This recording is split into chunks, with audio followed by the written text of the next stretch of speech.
Assalamualaikum warahmatullahi wabarakatuh. Halo, sahabat terbaik Puskesmas Tempeh. Saya Dr. Ima Rivianti, Kepala Puskesmas Tempeh, Lumajang, Jawa Timur. Dengan senang hati menghadirkan kembali program Cafe Sehat.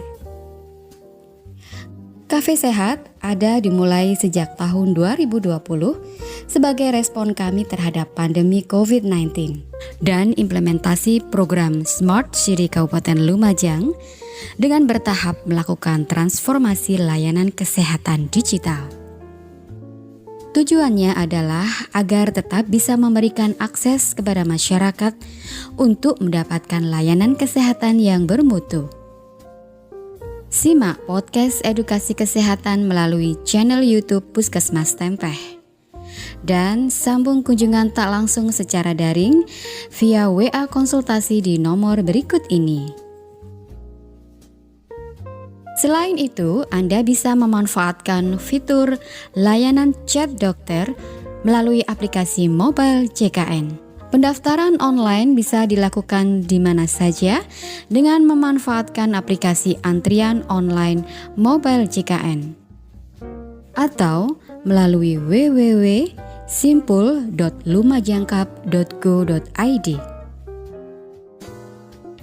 Jangan biarkan sakit Anda tak tertangani hanya karena keterbatasan jarak dan waktu. Manfaatkan layanan Cafe Sehat, konsultasi online, film edukasi kesehatan di Puskesmas Tempeh. Cafe Sehat, semakin dekat menuju sehat. Wassalamualaikum warahmatullahi wabarakatuh. Assalamualaikum warahmatullahi wabarakatuh. Selamat datang di Cafe Sehat Puskesmas Tempeh, konsultasi, film, dan edukasi kesehatan. Nah, senang sekali rasanya saya, Asih Pusparini, sebagai host pada episode pertama kali ini yang akan membawakan tema yang sangat menarik tentunya, yaitu fakta dan mitos kesehatan selama berpuasa. Sebelumnya kami telah membuka sesi pertanyaan melalui Instagram dari Puskesmas Tempeh dan langsung akan dijawab oleh narasumber pada episode pertama ini. Ya, tidak perlu berlama-lama lagi, mari kita langsung kenalkan narasumber pada episode pertama kali ini, yaitu Dr. Gilda. Bagaimana kabarnya, Dok? Baik. Iya, silakan perkenalkan kepada sahabat-sahabat terbaik Puskesmas Tempeh. Perkenalkan, saya Dr. Gilda Hatesia, bisa dipanggil Dr. Gilda. Kebetulan saya dokter internship di Puskesmas Tempeh ini. Baik, terima kasih, Dok, atas perkenalannya. Baik, langsung saja kita akan mulai menjawab pertanyaan dari sahabat terbaik Puskesmas Tempeh. Apa Dokter sudah siap, Dok? Oke. Baik. Untuk pertanyaan pertama ini dari sahabat Puskesmas Tempeh, yaitu apakah ibu hamil dan menyusui tidak boleh berpuasa, Dokter? Ibu hamil dan ibu menyusui bukan tidak boleh ya. Iya. Sebenarnya kan kalau dalam agama itu sendiri memperbolehkan, memudahkan untuk tidak puasa terlebih dahulu. Iya. Kan berarti tidak boleh. Berarti di sini jika memang ingin puasa silakan, dipersilakan. Tapi memang untuk bumil-bumil ataupun busui ini yang ingin mengikuti puasa memang harus rutin untuk check up, untuk cek baik di bidan desa ataupun di puskesmas. Jadi kenapa kita harus cek? Biar tahu kira-kira apakah ibu hamil ini, apakah ibu menyusui ini memiliki resiko jika mengikuti puasa, apakah berbahaya atau mungkin ada yang perlu diperhatikan, kira-kira seperti itu. Misal di ibu hamil yang mungkin memiliki hipertensi atau memiliki diabetes atau kencing manis, kira-kira seperti itu pasti membutuhkan beberapa hal yang perlu diperhatikan, kira-kira seperti itu. Berarti bukan tidak boleh ini ya, Dok ya? Boleh, asalkan tahu kondisinya ya, Dok, kondisinya baik dan boleh berpuasa seperti itu ya, Dok. Tahu kondisinya ini pun memang perlu konsultasi lebih lanjut Ya. sehingga tahu kapan harus sahur, kapan harus buka, seperti itu. Baik, untuk pertanyaan kedua dari sahabat terbaik Puskesmas Tempe ini dok, apakah puasa adalah cara terbaik untuk menurunkan berat badan? Ini pasti yang tanya ciwi-ciwi dokter. Bagaimana dok? Untuk menurunkan berat badan, sebenarnya intinya berat badan turun adalah defisit kalori ya. Di sini kalorinya yang masuk seperti biasa dikurangi. Ya, kalau misalnya berat badan antara makan yang dikurangi dan menambah aktivitas, sehingga apa yang masuk, makanan yang masuk bisa dibakar lebih cepat dan tidak menjadi penambahan berat badan. Kira-kira seperti itu. Sedangkan puasa ini memang terjadi selama 1 bulan dan makannya memang kita atur ya. Kita hanya makan pas buka, hanya makan pas sahur. Namun ya bisa jadi sebagai bentuk penurunan berat badan. Namun jika dilakukan 1 bulan saja kiranya tidak bisa ya, tidak efisien ya, tidak bisa turun selalu ya. Jadi pasti kalau misalnya nanti habis setelah puasa, kemudian lebaran, kemudian makan seperti biasa lagi ya, biasanya memang naik lagi karena kebutuhan kalori yang masuk juga sama seperti sebelum puasa. Saya kira seperti itu. Berarti tidak untuk diet ya puasa ini ya dok ya, tetap diimbangi dengan aktivitas yang bisa membakar kalori seperti itu ya. Iya betul. Baik, untuk selanjutnya apakah benar dokter dan menyehatkan tentang istilah berbukalah dengan yang manis? Itu bagaimana dok? Jadi sebenarnya kalau manis-manis di sini pun sebenarnya intinya kita buka dengan sesuatu yang memberikan tenaga ya. Di sini memang sesuatu yang manis atau mungkin gula di sini sebenarnya kalau dalam pengetahuan kan seperti karbohidrat itu kan memang memberikan energi untuk mengganti apa yang sudah hilang setelah puasa seharian. Saya kira sebenarnya seperti itu. Jadi jangan diartikan secara harfiah manis berarti semuanya yang bergula, semuanya yang manis harus kita makan saat kita berbuka. Jadi ya sepertinya ada salah kaprah gitu. Iya, benar sekali. Berarti tidak semua manis ya dok ya. Selanjutnya dok, untuk pertanyaan selanjutnya, apakah puasa akan memperparah gejala MAH? Seperti itu pertanyaannya dok. Silakan. MAH ya. Kalau MAH di sini sebenarnya memang cenderung kumat atau mungkin cenderung dirasakan ketika orang yang telat makan. Kalau telat makan di sini kan pasti pikir ya, kan puasa nggak makan berarti nanti tambah perih dong gitu ya.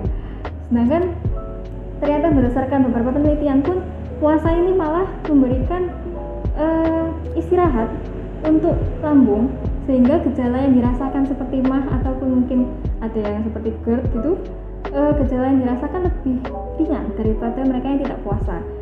Kira-kira seperti itu. Jadi untuk para penanya tadi, para sahabat terbaik tempe, kalau memang punya MAH jangan khawatir selama caranya benar. Jadi cara benar yang seperti apa? Dia harus sahur yang tidak terlalu dini. Jadi sahurnya mepet dengan imsak 1, kemudian saat buka pun disegerakan, tidak ditunda. Itu 1. Kemudian untuk yang dimakan pun harus diatur. Jadi di sini karena punya MAH berarti makannya juga tidak boleh yang pedas-pedas ataupun yang asam seperti itu. Kemudian tidak yang berlemak ataupun berminyak seperti itu, dan nanti pun saat makan tidak bisa langsung dihajar banyak. Jadi walaupun mentang-mentang puasa seharian tidak makan, kemudian pas buka dia langsung makan banyak, pasti nanti lambungnya langsung kaget. Biasanya seperti itu.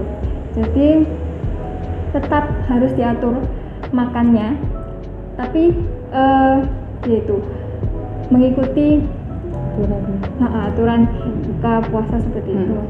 Jadi harus tahu ya aturannya dok, makanannya dan waktunya ya. Baik. Untuk next pertanyaan dari sahabat terbaik Puskesmas Tempe yaitu, apakah baik makan banyak saat sahur agar tidak lapar? Biasanya kan makan banyak gitu dok, biar nanti tidak lapar, biar nanti kerjanya semangat, kuat gitu dok. Bagaimana dok? Ya ini sama seperti baik kayak pasien yang MAH tadi ataupun pasien tidak MAH ya. Makan banyak sebenarnya sama aja, yang penting sebenarnya apa yang dimakan. Jadi apa yang dimakan, dalam artian mungkin kita bisa makan sesuatu yang lebih lama untuk dicerna oleh tubuh, semisal seperti oatmeal atau seperti kentang ataupun nasi merah, itu kan lebih lama bertahan di dalam tubuh karena memang dicernanya pelan-pelan. seperti itu. Sedangkan kalau makan yang seperti terlalu manis lebih cenderung untuk cepat dicerna oleh tubuh sehingga lebih cepat habis dan tenaganya juga cepat habis. Rasanya sih gitu. Jadi kayak apa yang dimakan lebih ke arah situ. Jadi dilihat dari apa jenis makanan yang kita makan seperti itu ya Dok ya. Kualitas bukan kuantitas. Oke. Untuk selanjutnya, apakah lansia itu tidak baik untuk berpuasa dokter? Lansia di sini sama seperti ibu hamil dan menyusui ya sebenarnya. Jadi kayak balik lagi apakah mereka punya penyakit penyerta, karena memang kalau sudah usia bertambah memang mungkin beberapa ada penyakit yang mengikuti seperti mungkin ya kencing manis tadi ataupun hipertensi atau hal-hal yang lain. Lebih baik untuk konsultasi terlebih dahulu kemudian dari konsultasi tadi lansia bisa lebih memahami bagaimana pola makannya nanti, pola kegiatannya dia, sehingga bisa mengikuti puasa dengan baik. Itu sih seperti itu. Jadi sama halnya dengan ibu hamil sama menyusui tadi ya Dok, iya, harus sama. disesuaikan seperti itu ya. Oke, untuk selanjutnya pertanyaan dari sahabat terbaik Puskesmas Tempe, apakah olahraga saat berpuasa itu berbahaya bagi kesehatan Dok? Berbahaya. Berbahaya sih enggak ya, lebih ke nggak masalah kan, orang puasa pun juga masih bekerja, ibu rumah tangga juga masih nyapu, masih nyuci, juga berolahraga kan. Iya benar. Jadi kayak selama dalam batas normal semuanya nggak masalah. Dan kalau dari yang kami baca, ke olahraga ini memang lebih baik ketika setelah asar, ba'da asar, jadi saat sore, jadi badan tuh lebih semangat karena tahu setelah ini akan buka. Jadi olahraga di saat jam-jam seperti itu bisa lebih optimal. Atau mungkin kalau masih bekerja bisa olahraga kira-kira 1 jam setelah sahur, setelah subuh gitu. Bisa, tapi memang dibatasi, cukup 30 menit satu hari sudah cukup ya. Tidak perlu sampai yang ngos-ngosan, itu nggak usah gitu. Terus olahraga yang biasanya disarankan itu biasanya lebih ke yang olahraga yang ke strength, kekuatan, bukannya kardio gitu kan. Jadi kayak mungkin bersepeda atau mungkin angkat beban, kira-kira seperti itu, atau stretching biasa itu sudah cukup. Oke, tidak terasa Dok, ini ada pertanyaan terakhir dari sahabat Puskesmas Tempe. Baik, untuk pertanyaan terakhir, bagaimana menurut kesehatan makan banyak saat berbuka puasa? Bagaimana Dok? Ya ini sama kayak tadi ya, sama tadi ya? sahur, ini buka kan ya? Iya benar. Jadi pun pasien itu punya amah ataupun enggak, makan yang terlalu berlebihan di saat buka puasa itu memang tidak disarankan. Jadi sebenarnya jadwal puasa ini sudah bagus ya. Jadi kayak kita sahur makan untuk mempersiapkan puasa dalam 1 hari itu ya. Terus kemudian kita buka, kita ingat setelah buka kita ada tarawih. Berarti kan kita secara tidak langsung kita membatasi yang kita makan ya. Kalau kita makan banyak ini tarawihnya gimana gitu kan ya gitu. Jadi di situ secara tidak langsung kita diajarkan untuk membatasi apa yang kita makan saat kita buka, sehingga saat kita buka kemudian kita tarawih, di saat setelah tarawih kita juga bisa makan lagi, kira-kira seperti itu. Iya.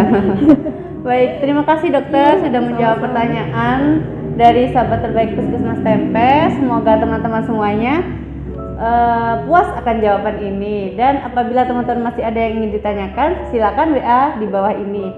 Dan jangan lupa subscribe, komen, dan like YouTube channel dari Puskesmas Tempe. Dan jangan lupa juga untuk follow akun media sosial dari Puskesmas Tempe.